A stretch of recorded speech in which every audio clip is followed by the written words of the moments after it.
Welcome back students, कैसे हो। आज के सेशन में स्टूडेंट्स अपने जिस पोइम पर डिस्कशन करने जा रहे हैं, इस पोइम का टाइटल है ए बॉय सॉन्ग। बॉय लड़का, सॉन्ग गीत। और इस फेमस पोइम को कंपोज किया है विल्फ्रेड विल्सन गिब्सन ने। विल्फ्रेड विल्सन गिब्सन की बर्थ 1878 को हेक्सम इंग्लैंड में हुई थी और इनकी डेथ 1962 को हुई थी। विल्फ्रेड विल्सन गिब्सन एक फेमस पोइट जिनका नाम है रूपर्ट ब्रूक, जो कि वो सोनेट्स लिखने के लिए जाने जाते हैं। इनके ये खास मित्र थे, पीछे इंग्लैंड में हुआ था। W गिब्सन की ये पोइम जो आप देख पा रहे हैं, ये उनके फेमस वर्क माउंटेन कवर में 1902 में अपीयर हुई थी। और ये पोइम मानव जाति से एक सीधा सा क्वेश्चंस करती है, मानव जाति के सामने एक सवाल रखती है और उनसे पूछती है कि आज़ादी, फ्रीडम ये इंसान के लिए तो है, लेकिन पक्षियों के लिए सीमित क्यों कर दी गई है।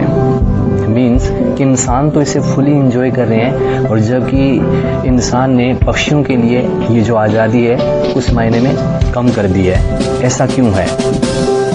अर्थात कवि क्वेश्चंस करते हैं कि इस नेचर ने आज़ाद रहने का अधिकार तो दोनों वर्गों को बराबर रूप से दिया है, फिर ऐसा क्यों है कि हम पक्षियों को फांसने के लिए जाल बिछाते हैं और पक्षी हमें पिंजरे में कैद नजर आते हैं।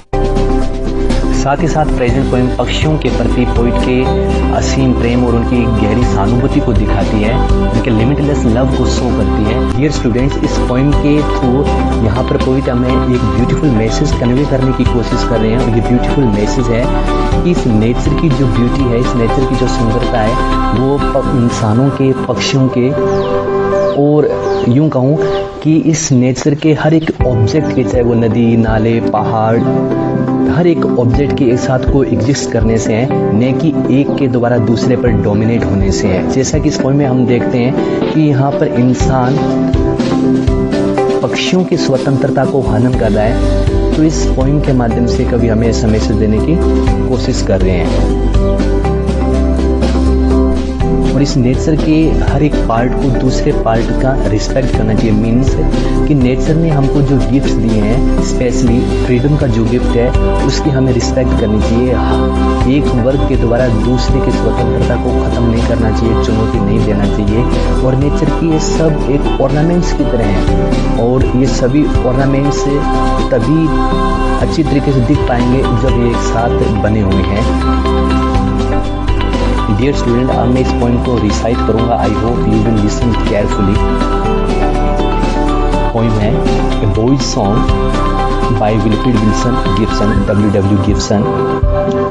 Because I set no snare, but leave them flying free. All the birds of the air belong to me.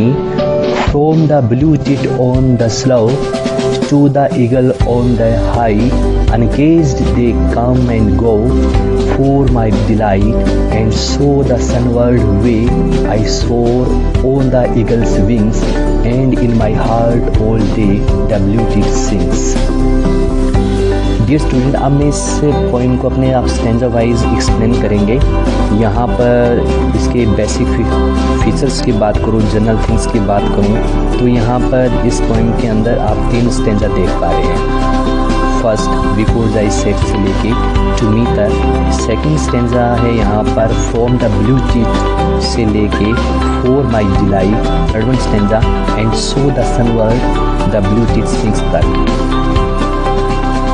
First stanza की फर्स्ट लाइन आप अच्छे तरीके से देख पा रहे हैं। Let's explain this poem. Dear student, यहाँ पर पोइम की बहुत ही अच्छी शुरुआत करते हुए पोइट कहते हैं because I set no snare. Because means क्योंकि, बिकॉज मीन्स क्योंकि। सेट मीन्स लगाना, सेट मीन्स लगाना, बिछाना। Because I set no snare, snare means जाल, स्नेयर मीन्स जाल, नेट भी कह सकते हैं हम इसको। Because I set no snare, क्योंकि मैं कोई जाल नहीं लगाता। But leave them flying free, but means बल्कि लीव का सेंस है यहाँ पर देने से, लेट के सेंस में। डेम यूज हुआ है यहाँ पर बर्ड्स के लिए।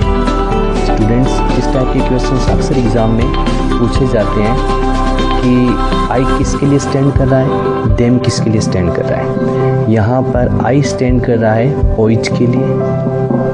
क्वेश्चन आ सकता है आई वर्ड किसको रेफर कर रहा है, तो हमारा आंसर होगा पोइट के लिए। क्वेश्चन पूछा जा सकता है डेम वर्ड किसके लिए स्टैंड कर रहा है, बर्ड्स के लिए। किसके लिए, बर्ड्स के लिए। तो इस प्रकार के क्वेश्चन पूछे जाते हैं। Because I set no snare, क्योंकि मैं कोई जाल नहीं बिछाता, कोई जाल नहीं लगाता। But leave them flying free, बल्कि मैं पक्षियों को आज़ाद रूप से, मुक्त रूप से उड़ने देता हूँ। All the birds of the air, all the birds means पक्षी, और air means इस पॉइंट के रेफरेंस में हम कह सकते हैं sky, and all the birds of the air, और इस आसमान के सभी पक्षी belong to me, belong means मेरे हैं, belong means मेरे हैं। मी स्टैंड कर रहा है फिर पोइट के लिए। कवि कहना चाहते हैं कि मैं पक्षियों को फांसने के लिए, पक्षियों को पकड़ने के लिए कोई जाल नहीं बिछाता। But leave them flying free, बल्कि उन्हें मुक्त रूप से उड़ने देता हूँ। और इस आसमान के सभी पक्षी मेरे अपने हैं। क्यों हैं सभी पक्षी? पोइट को ऐसा क्यों लगता है कि सभी पक्षी उसके अपने हैं? क्योंकि पक्षियों को पकड़ने के लिए कभी किसी प्रकार का जाल नहीं बिछाता, उन्हें पकड़ने की कोशिश नहीं करता, उनके फ्रीडम की रिस्पेक्ट करता है। इसलिए कभी कहता है कि आसमान के एक नहीं, दो नहीं, सभी पक्षी मेरे अपने हैं। नेक्स्ट स्टेंजा देखिए।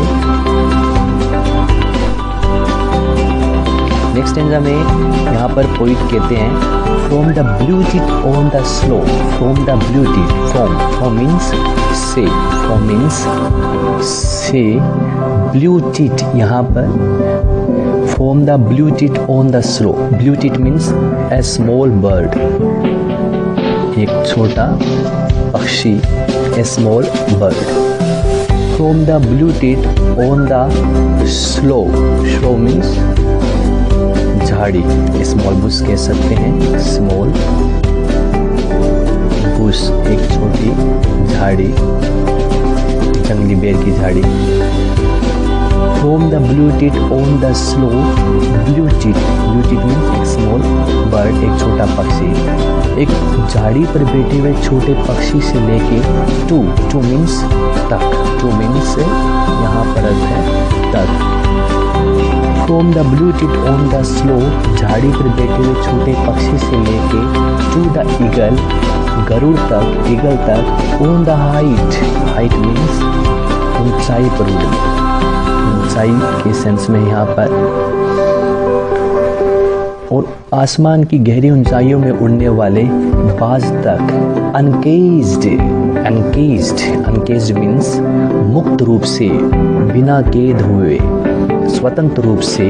दे कम एंड गो, दे यहाँ पर स्टैंड हो रहा है एक बार फिर बर्ड्स के लिए।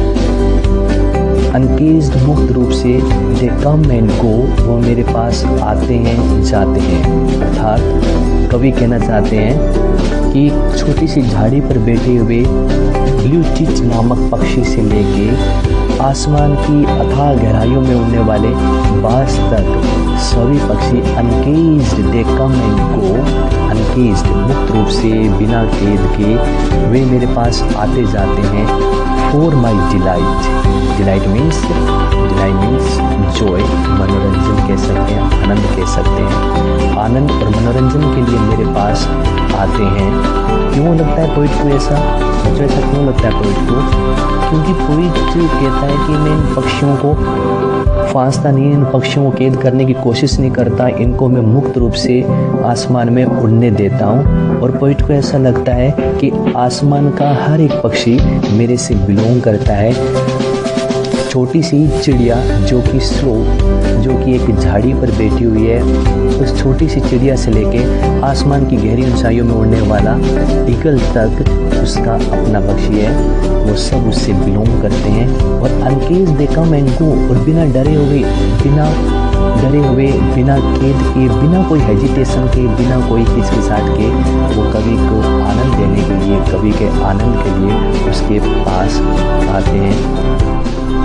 डियर स्टूडेंट, अब अपने लास्ट स्टेंजा की तरफ बढ़े हैं। लास्ट स्टेंजा के अंदर पोइट इन पक्षियों को जो काफ़ी लंबे समय से देख रहा है, इन पक्षियों को जो वो ऑब्जर्व कर रहा है, तो उनकी एक्टिविटीज़ को देखकर वो कभी इतना प्रफुल्लित होता है, इतना आनंदित होता है कि वो अपनी इमेजिनेशन में ना जाने कब इन पक्षियों के साथ उड़ने लग जाता है, फ्लाई करने लग जाता है।